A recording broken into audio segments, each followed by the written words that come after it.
Greetings and salutations, YouTube. Welcome to another episode of Free Game Review. On this episode, we have Pre-Civilization Stone Age, developed by Claris Victoria. This is a sort of town management game that follows the early development of humans as a species. I must warn you that this game isn't really all that much fun to watch, but it is fun to play. And here's the screen where you pick your difficulty and your tribe's name. I choose Chieftains and my tribe's name is Babbies.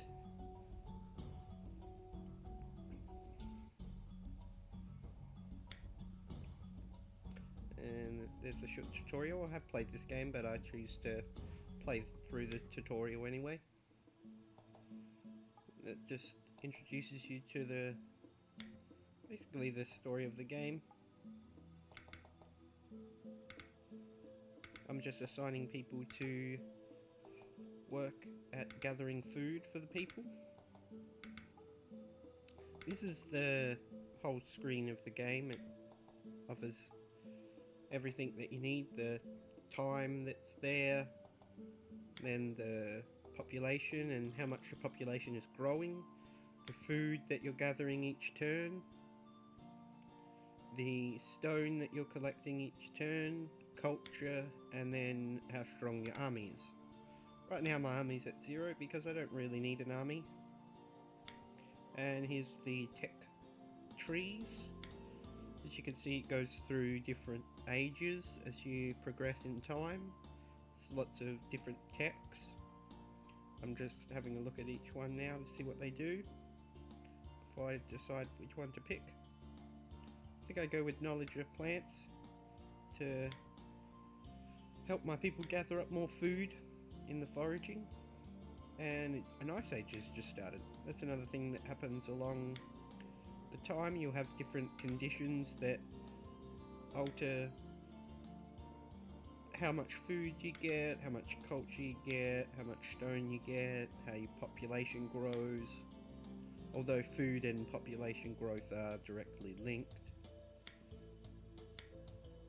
As you go along, you unlock more tech points.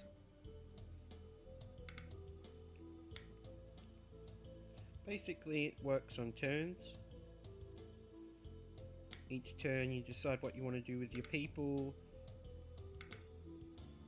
And sometimes you can get special conditions that happen at the end of the turn.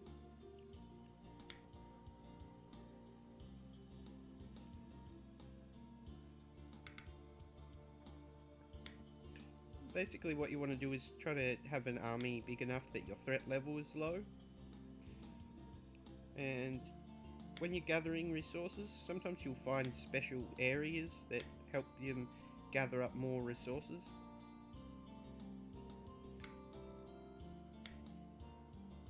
And different techs that you get will unlock different activities, jobs that the people can do.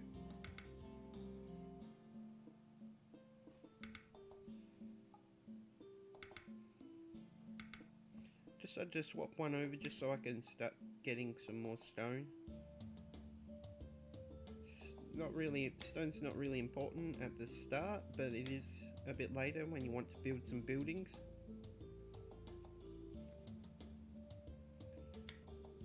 I think I go through about 50 turns of this game just to show you guys what the game's about and the general features of the game.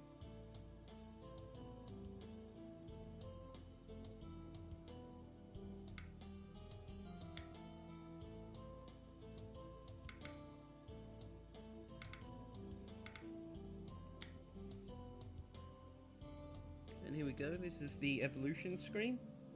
You go through the different evolutions that humans go through. It's very generalized. I think there is some more in there that they haven't featured, but they featured most of the main ones.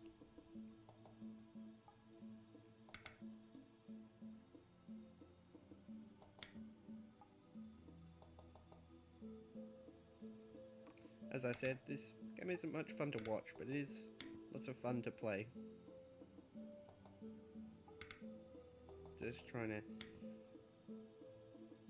optimize how much resources I get, but without letting my threat level get over 6%. And that just unlocked a new activity, which is hunting. I took a lot of people off of foraging to hunting, but then I realized that I can actually gather up more food from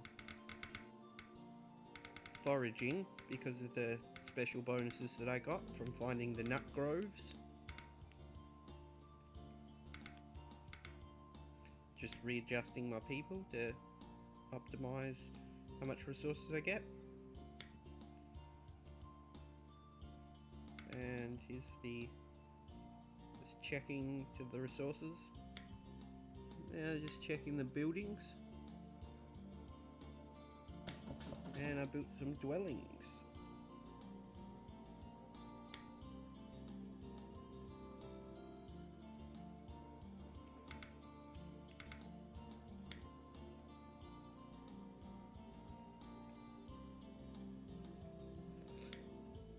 This game is very click heavy, and there's not much in the way of gameplay. It's more strategy and optimization of your people.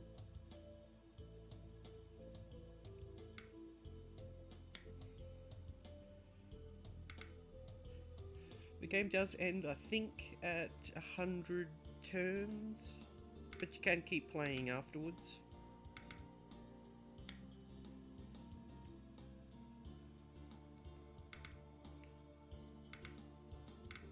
Now I think I chose to leave the threat level up so you can see what happens, and I've been invaded by barbarians, which is what happens if your threat level is too high. Then you've got to make the decision of what to do about the barbarians attacking.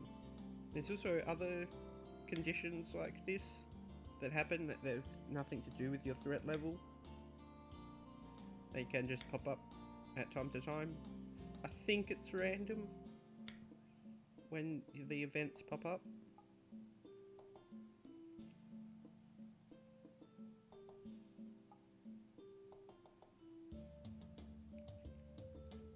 Basically what you want to do is just gather up the most amount of resources so your people can be the most well off. And through the time try to beg my pardon, to try to develop the society or the culture as best you can. You can keep playing after the time limit is up, just to max out everything if you want to.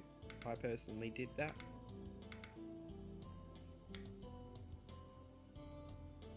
Here's another one, a natural disaster. And you got to decide what your people do when faced with the natural disaster.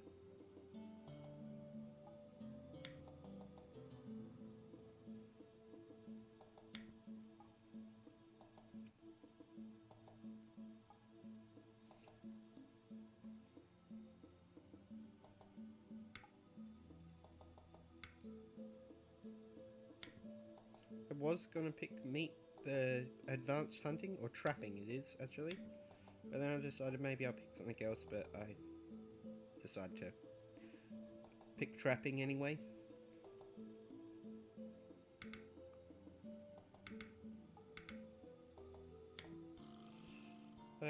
Also decided there to, instead of assigning them to two different jobs, I'd assign them just to the one, because they both develop the same amount of food anyway.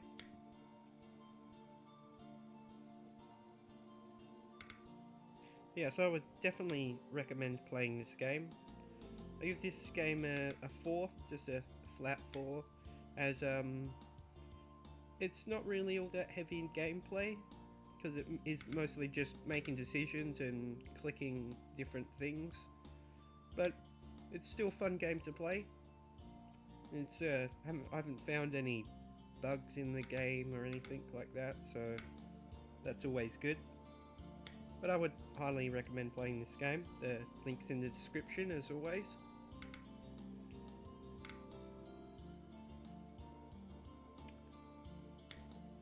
Just checking up on the different buildings. Oh, another ice age has started. The ice ages aren't too hard to deal with, it just lowers your food production or gathering. I suppose you're not really producing food, more gathering food.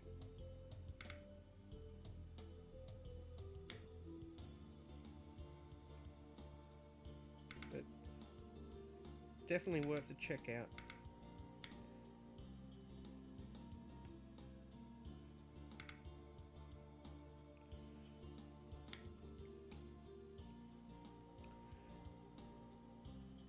Hope you'll go check out this game, and thanks for watching. If you like this video, please leave a like, and thanks for watching.